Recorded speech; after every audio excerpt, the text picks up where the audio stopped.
ಕನ್ನಡ ನಾಡು, ಇದು ಕನ್ನಡಿಗರ ನಾಡಿ ಮಿಡಿತ. ಇಂದು ನಮ್ಮ ಸರ್ಕಾರಿ ಹಿರಿಯ ಪ್ರಾಥಮಿಕ ಶಾಲೆ ಮರ್ಲಾನಹಳ್ಳಿಯಲ್ಲಿ ಗಾಂಧೀಜಿಯವರ ಜಯಂತಿಯನ್ನು ಆಚರಿಸಲಾಯಿತು. ಮಹಾತ್ಮ ಗಾಂಧೀಜಿಯವರು 1869 ಅಕ್ಟೋಬರ್ 2ರಂದು ಪೋರ್ಬಂದರ್ನಲ್ಲಿ ಜನಿಸ್ತಾರೆ. ಇವರ ತಂದೆ ಕರಮ್ಚಂದ್ ಗಾಂಧಿ, ತಾಯಿ ಪುತಳಿಬಾಯಿ. ಇವರು ತಂದೆ ತಾಯಿಯ ಮುದ್ದಿನ ಮಗನಾಗಿ ಬೆಳೀತಾರೆ.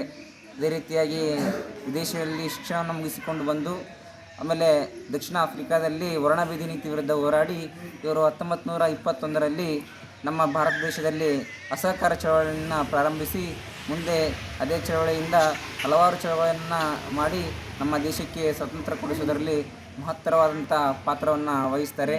ಅದೇ ರೀತಿಯಾಗಿ ಇವರು ಸತ್ಯವಾದಿಗಳಾಗಿದ್ದರು, ಅಹಿಂಸೆಯನ್ನು ಪ್ರತಿಪಾದಿಸಿದರು. ಅದೇ ರೀತಿಯಾಗಿ ಶಾಂತಿಯಿಂದ ಹೋರಾಡಿ ನಾವು ನಮ್ಮ ಉದ್ದೇಶಗಳನ್ನು ಹೇಗೆ ಈಡೇರಿಸಿಕೊಳ್ಬೋದು ಅಂತ ನಮ್ಮ ಜನರಿಗೆ ಇವರು ತೋರಿಸಿಕೊಟ್ಟಿದ್ದಾರೆ. ಇವರ ಹಾಕಿಕೊಟ್ಟಿರ್ತಕ್ಕಂಥ ಮಾರ್ಗದಲ್ಲಿ ಮತ್ತು ಇವರು ತೋರಿಸಿರ್ತಕ್ಕಂಥ ದಾರಿಯಲ್ಲಿ ನಾವು ನಡೆಯೋಣ ಅಂತ ಆಶಿಸ್ತಾ ಇದ್ದೀನಿ. ಸ್ವಾತಂತ್ರ್ಯವನ್ನು ತಂದು ಕೊಡಲಿಕ್ಕೆ ಏನು ಮಾಡ್ಯಾರ? ಶ್ರಮ ಮಾಡ್ಯಾರ, ಅವರು ಶ್ರಮಿಸ್ಯಾರ. ಅದಕ್ಕೆ ನಾವು ಏನು ಮಾಡಬೇಕು? ಅವರು ಸ್ವಾತಂತ್ರ್ಯವನ್ನು ತಂದು ಕೊಟ್ಟದ್ದು ಉಳಿಸ್ಕೋಬೇಕಲ್ಲ. ಸ್ವಾತಂತ್ರ್ಯ ಅಂದರೆ ಎಲ್ಲರ ಹೋಗಿ ಅಂಗಡಿ ಒಳಗೆ 10 ರೂಪಾಯಿ ಕೊಟ್ಟು ತರೋದೇನು ಅಲ್ಲ. ಸ್ವಾತಂತ್ರ್ಯ ಅಂದ್ರೆ ಏನು? ಅದೇ ಗಾಂಧೀಜಿ ಹೇಳ್ಯಾರ, ಸ್ವಾತಂತ್ರ್ಯ ಅಂದರೆ ಸ್ವೇಚ್ಛೆ ಅಲ್ಲ. ಸ್ವೇಚ್ಛೆ ಅಂದ್ರೆ ಭಯಂಕರ ಏನು, ನಮಗೆ ಯಾವ ನಿಯಮಗಳು ಇಲ್ಲ, ಹಂಗೆ ಬೆಳೀತಿರ್ತಾರೆ ಒಬ್ಬೊಬ್ರು, ಯಾವ ಕಟ್ಟಳೆಗಳು ಇಲ್ಲ, ಹಂಗಲ್ಲ ಸ್ವೇಚ್ಛೆ ಅಂದ್ರೆ. ಅದಕ್ಕೆ ನಮಗೆ ಸ್ವಾತಂತ್ರ್ಯ ಅಂದ್ರೆ ನಮಗೆ ಎಷ್ಟು ಬೇಕು ಅಷ್ಟು ಉಪಯೋಗ ಮಾಡ್ಕೊಳ್ಳೋದು ಸಮಾಜದೊಳಗೆ. ಅಂಥ ಒಂದು ಗಾಂಧೀಜಿ ನಮಗೆ ಇಷ್ಟೆಲ್ಲ. ಆಮೇಲೆ ಅವ್ರು ಏನು ಮಾಡಿದ್ರು ಗೊತ್ತಾ? ಸ್ವಾತಂತ್ರ್ಯಕ್ಕಾಗಿ ಒಂದು ಪಾಠ ಇತ್ತು, ಪುಟ್ಟ ಕೌಮುದಿ ಅಂತ. ಆ ಪುಟ್ಟ ಕೌಮುದಿ ಏನಂದ್ರೆ ಅವಳು ಗಾಂಧೀಜಿಯವರು ಭಾಷಣ ಮಾಡೋ ಮುಂದೆ ಹೋಗಿ ಕೂತ್ಕೊಂಡಿದ್ಲಂತ ಅವಳು. ಅವಾಗ ಅವ್ರು ಹೇಳಿದರು, ಆಕಿ ಬಹಳ ಶ್ರೀಮಂತ ಮನೆತನದ ಹುಡುಗಿ ಅವಳು ಕೌಮುದಿ. ಅವಳು ಏನು ಮಾಡಿದ್ಲು ಗೊತ್ತಾ? ಆ ಟೈಮ್ ಒಳಗೆ ಹೋಗಿ ಆ ಸ್ಟೇಜಿನೊಳಗೆ ಕೊಟ್ಲಂತ ಅವಳು.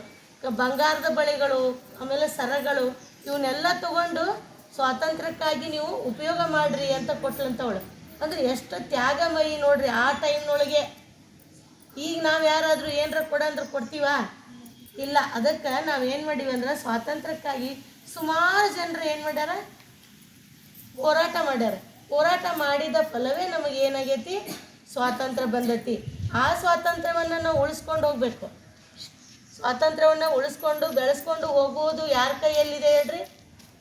ಈಗ ನೀವು ಬೆಳೆಯುವಂಥ ಮಕ್ಕಳ ಕೈಯಲ್ಲಿದೆ. ಅದಕ್ಕೆ ನೀವು ಸ್ವೇಚ್ಛೆ ಆಗಬೇಡ್ರಿ, ಸ್ವಾತಂತ್ರ್ಯವನ್ನು ಸಮನಾಗಿ ನಿಮಗೆ ಬೇಕಂದಷ್ಟು ಉಪಯೋಗ ಮಾಡ್ಕೋಬೇಕು ಅಂತ ಗಾಂಧೀಜಿ ಹೇಳಿದ್ದು. ಅಂದ್ರೆ ನಾವು ಇನ್ನೂ ಒಂದು ಮಾತು ಹೇಳೋಣ, ನಮಗೆ ಅವಶ್ಯಕತೆ ಇರಲಾರ್ದನ್ನು ನಾವು ಸಂಪಾದನೆ ಮಾಡಿದ್ರೆ ಅದು ಕಳ್ಳತನ ಮಾಡಿದಂತೆ ಅಂತ. ಅವಶ್ಯಕತೆಗಿಂತ ಹೆಚ್ಚು ಸಂಪಾದನೆ ಮಾಡಬಾರ್ದು. ನೀವಿನ್ನು ಕನ್ನಡ ನಾಡು ವಾಹಿನಿಯನ್ನ ಸಬ್ಸ್ಕ್ರೈಬ್ ಮಾಡಿಕೊಂಡಿಲ್ವಾ? ಈಗಲೇ ಸಬ್ಸ್ಕ್ರೈಬ್ ಮಾಡಿ, ಬೆಲ್ ಐಕಾನ್ ಅನ್ನ ಒತ್ತಿ ನೋಟಿಫಿಕೇಶನ್ಗಳನ್ನ ಪಡೆಯಿರಿ.